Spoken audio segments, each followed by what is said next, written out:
आप शायद ही जानते होंगे कि एक राजा मेवाड़ में ऐसा था जो 1509 में राजा हुए थे और इतने वीर योद्धा थे कि एक भुजा, एक आँख और एक टांग खोने और अनगिनत जख्मों के बावजूद भी उन्होंने अपना महान पराक्रम नहीं खोया था। इनके शासनकाल में मेवाड़ अपनी समृद्धि की सर्वोच्च ऊंचाई पर था। इनका नाम अंत में बताया जाएगा। पहले इनकी बहादुरी का किस्सा सुन लीजिए। मेवाड़ में इन्होंने अपनी शक्ति के बल पर मेवाड़ साम्राज्य का विस्तार किया और उसके तहत राजपूताना के सभी राजाओं को संगठित किया, जो आज भारत के राजस्थान प्रदेश में स्थित है।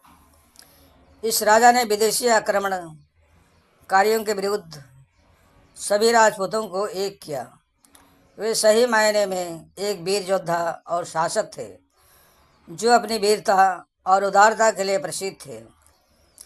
फरवरी 1527 ईस्वी में खनवा के युद्ध से पूर्व बयाना के युद्ध में उन्होंने मुगल सम्राट बाबर की सेना को परास्त कर बयाना का किला जीत लिया था। खनवा की लड़ाई में उन्हें लगभग 80 घाव लगे थे। उन्होंने एक धर्मपरायण राजा की तरह अपने राज की रक्षा तथा उन्नति की। उन्होंने सुल्तान मोहम्मद शाह को मांडू के युद्ध में हराने व बंदी बनाने के बाद भी उनका राज मांडू पुनः उदारता के साथ वापस कर दिया था। यह उनकी बहादुरी को दर्शाता है। बाबर भी अपनी आत्मकथा में लिखा है कि यह राजा अपनी वीरता और तलवार के बल पर अत्यधिक शक्तिशाली हो गया है। वास्तव में उसका राज्य चित्तौड़ में था। मांडू के सुल्तानों के राज के पतन के कारण उसने बहुत से स्थानों पर अधिकार जमा लिया था। उसका मुल्क 10 करोड़ की आमदनी का था। मेवाड़ साम्राज्य अपने सबसे बड़े विस्तार में लगभग 1521 में उनके ही अधीन था। अपने सैन्य जीवन में उसने 18 भीषण युद्धों में दिल्ली, मालवा और गुजरात के सुल्तानों को हराया और वर्तमान राजस्थान, मध्य प्रदेश और गुजरात के उत्तरी भाग पर विजय प्राप्त करके अपने क्षेत्र का विस्तार किया। उन्होंने हरियाणा, उत्तर प्रदेश और अमरकोट, सिंध के कुछ हिस्सों पर भी नियंत्रण किया था। बाबरनामा में अपने सामने आने वाली चुनौतियों का उल्लेख करते हुए उसे हिंदुस्तान का सबसे बड़ा काफिर राजा बताया था। बाबर ने आगे कहा कि वे अपने साहस और तलवार से इतना महान हो गया है कि उसके राज्य में उत्तरी भारत का एक महत्वपूर्ण हिस्सा शामिल हो गया है। किंवदंतियों के अनुसार उसने कम से कम 100 लड़ाइयाँ लड़ी थी और केवल एक बार हारा था।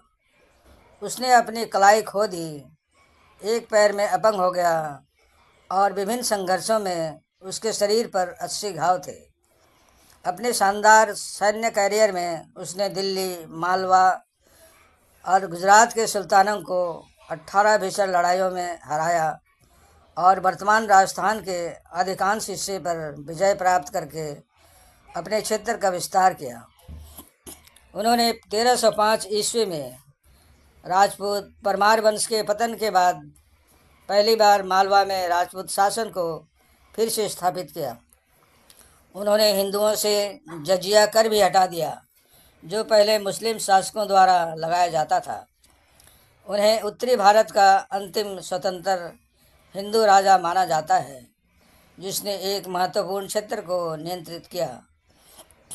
मालवा पर विजय प्राप्त करने के बाद उसने अपना ध्यान उत्तर पूर्वी राजस्थान की ओर लगाया, जो उस समय दिल्ली के सुल्तान इब्राहिम लोदी के अधीन था। इब्राहिम लोदी ने मेवाड़ के अपने कुछ हिस्से को बचाने के लिए उस राजा से लड़ाई की और सेना तैयार की और 1517 में मेवाड़ के खिलाफ चढ़ाई की। युद्ध में भी भिड़ गए।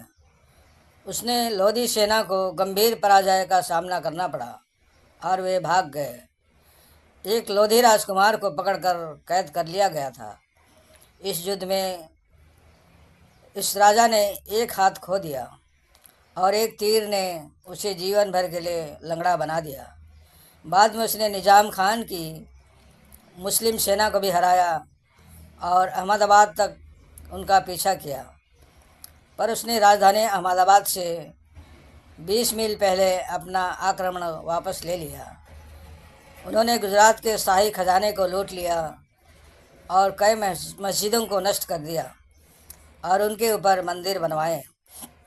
कई जीत के बाद उन्होंने सफलतापूर्वक उत्तरी गुजरात पर कब्जा कर लिया और अपने एक जागीरदार को वहाँ शासन करने के लिए नियुक्त किया।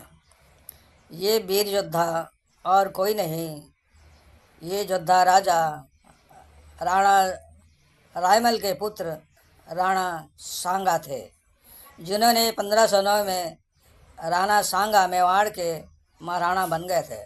राणा सांगा ने मेवाड़ में 1509 से 1528 तक एक आँख, एक हाथ और एक पैर ना रहने पर भी बहादुरी पूर्वक लड़े और अपनी शासन कायम रखकर मेवाड़ को बचाए रखा। समाप्त। धन्यवाद।